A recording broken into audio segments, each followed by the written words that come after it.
3 things we learned over the last week in the Premier League. Again, at PST, we had you covered with 3 things on each game. Nick, Andy, and I give our analysis on what's been happening in these games. And lads, I'm going to kick this one off because I feel like we've avoided this topic long enough. The handball law has to change. There has to be some kind of realization that the IFAB rules that have come into the Premier League this season, they've been in La Liga and Bundesliga, elsewhere in Europe. It's not going to work in the Premier League. It needs changing. There's been some incredible stats in terms of the amount of handball situations we've had already. So I'm going to run through one thing. Last season, in the Premier League, there were 19 penalty kicks that came up via a handball situation. Okay, so 19 in the whole of last season. Right now, we are on track for 90 penalties from handball situations in the Premier League. So that shows you a massive jump, and it also shows me that if you're a striker in the Premier League, you'll be rubbing your hands if you take penalty kicks because your goal bonus is about to go through the roof because you're going to get a lot more penalties. So, yeah, what do you think about the handball rule? I know the ruling slightly changed, the interpretation. There's already talk of Premier League referees not being happy with it and maybe them kind of being a bit more lenient. We always kind of see this, right? When the new rule comes in, the first few weeks, they hammer it and then it calms down a bit.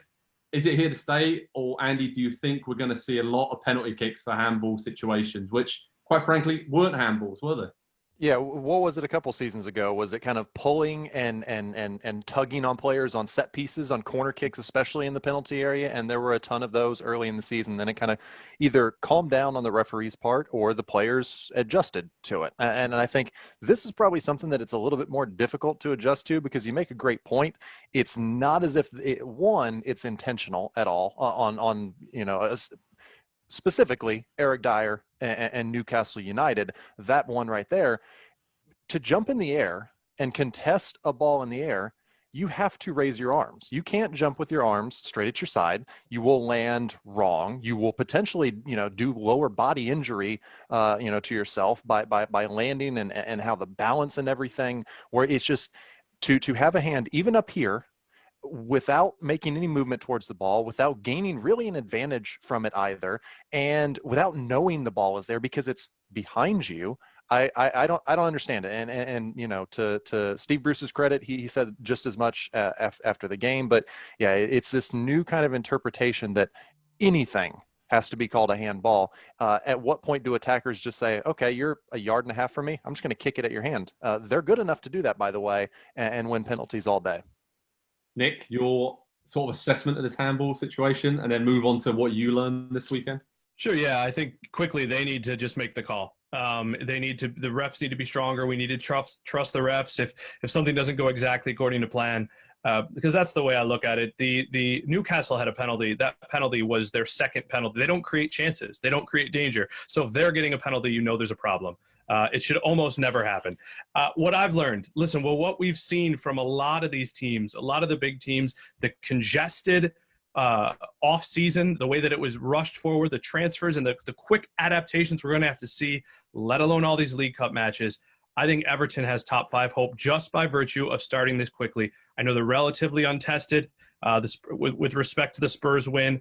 If you look at them, in the wins they have, and I know it's Spurs, West Brom, and Palace, these are the expected goals for the opposition in those games. 0.8 against Spurs, 0.3 against West Brom, 0.4 against Palace. So whatever you want to say, they are not giving up chances. They haven't had Mason Holgate yet, and they're doing it with a goalkeeper who I don't believe in Jordan Pickford. So last year they limited chances. They just had major mistakes. If we talk about their problems is under Silva, there was a game they allowed like 2 chances and 4 went in. So listen, if Pickford plays well, they're going to get the job done. And again, small sample size alert, guys, but 3rd in possession, 2nd in passing, 3rd fewest in shots on target per game.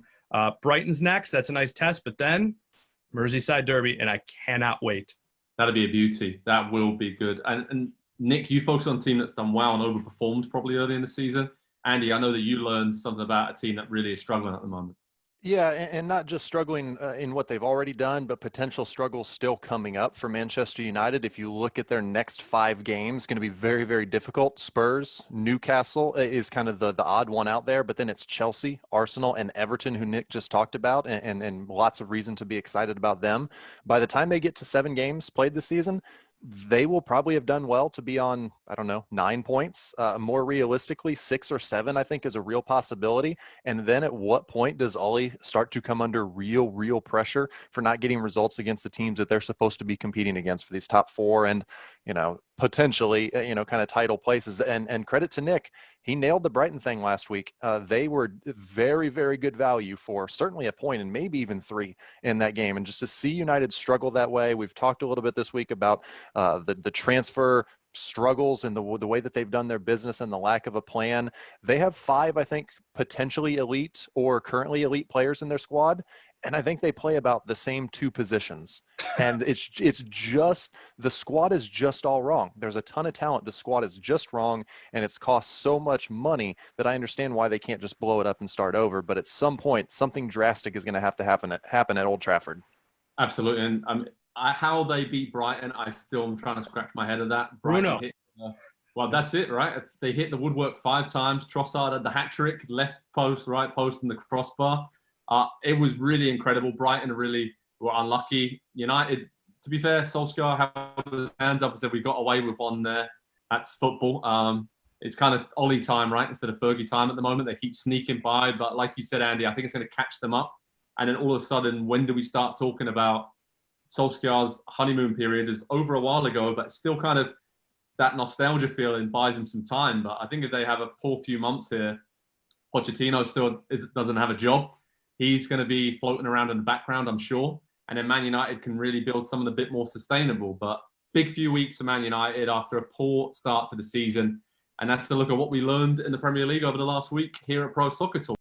Hi there, I'm Rebecca Lowe. Make sure you subscribe to watch highlights all season long and always join us every weekend at 7 a.m. on NBCSN for Premier League mornings. Plus, make sure you subscribe to Peacock Premium as well, where you can watch exclusively live 175 games and same-day on-demand replays of all 380 Premier League matches as well.